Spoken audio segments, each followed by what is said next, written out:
Papalapit na nga ang NBA All-Star next month mga idol at maraming mga perennial All-Stars din yung mga naka-sideline ngayon gawa ng injury. Tulad ni Luka na mukhang sureball na All-Star naman parate pero injured pa rin siya hanggang ngayon at baka hindi makapaglaro sa All-Star game kaya pwede siyang hanapan ng kapalit.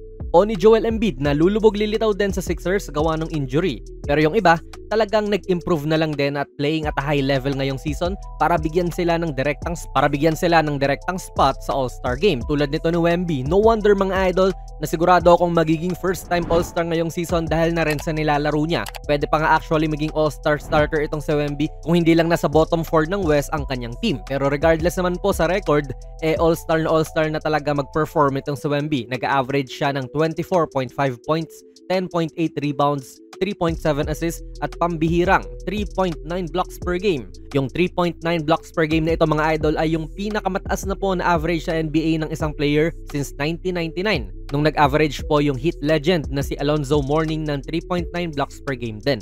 Mas impressive pa to ngayon syempre kasi perimeter-oriented na ang liga tapos ganyan pa rin siya mang-block. Hindi lang siya all-star caliber player itong si Wemby mga idol pero malamang siya rin po ang front-runner para sa Defensive Player of the Year. Pasok din siya sa top 10 ng MVP ladder. Basta, yung pagiging alien ni Wemby ay damang-dama sa bawat laro at worthy siya na maging all-star kahit nga starter kung ako ang tatanungin mo. Sunod naman po natin ay ito